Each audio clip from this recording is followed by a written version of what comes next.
એલએનડી circle પાસે સર્જાયેલા ગમખ્વાર અકસ્માતમાં એક મહિલાનું ઘટનાસ્થળ પર જ મોત થયું છે।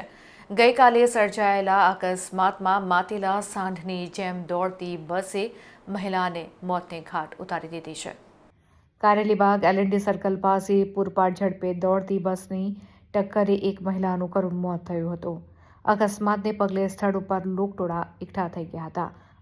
અકસ્માતને લઈને લોકોમાં ભારે આક્રોશ હતો। અકસ્માતને પગલે ટ્રાફિક જામ પણ સર્જાયો હતો। ત્યારે મહિલાના મોતને પગલે પરિવારમાં પણ ભારે આક્રંદ જોવા મળ્યો હતો। પોલીસે સ્થળ ઉપર પહોંચીને આગળની કાર્યવાહી હાથ ધરી છે। જે મહિલા પાછળ બેઠા હતા તે આ અકસ્માતનો ભોગ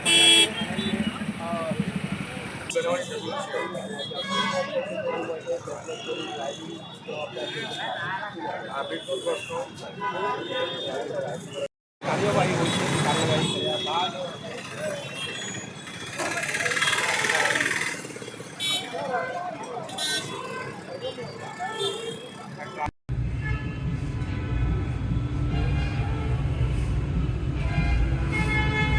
વડોદરા શહેરના એલએનડી સર્કલ આગળ 5 વાગ્યાની આસપાસ એક અકસ્માત થયો છે, જેમાં 66 વર્ષના શકુંતલાબેનનું મૃત્યુ થયું છે।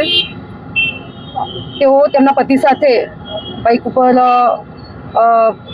હજી વધારે જાણી નથી શકાય, ઇન્વેસ્ટિગેશનનો વિષય છે, કારણ કે એમના હસબન્ડ પણ થોડા શોકમાં છે, એટલે વધુ પૂછપરછ નથી થઈ શકી। પરંતુ તેઓ આવતીકાલે એમનું આંખનું ઓપરેશન હતું એવું પ્રાથમિક જણાવે છે, એટલે દવાખાને ગયા હોવાનું એમના મૃતકના ભાઈનું કહેવું છે। અને તેઓ જ્યારે અહીંયા એલએનડી સર્કલથી પસાર થતા હતા એ દરમિયાનમાં ગાડીના બસના ટાયરમાં આવી ગયા છે અને જ્યાં એમનું મૃત્યુ થયું છે। હાલમાં લાશને પીએમ માટે મોકલવામાં આવી છે। આ સાથે સાથે ગુનો દાખલ કરીને આગળની કાર્યવાહી કરવામાં આવી રહી છે। પોલીસ પણ મોડી આવી છે તેવું લોકોનો આક્ષેપ છે, પરિવારજનોનો।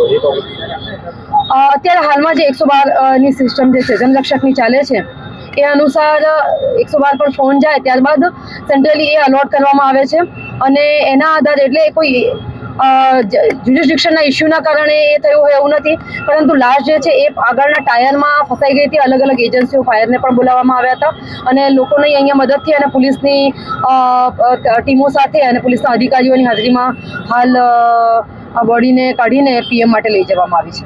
Thank you.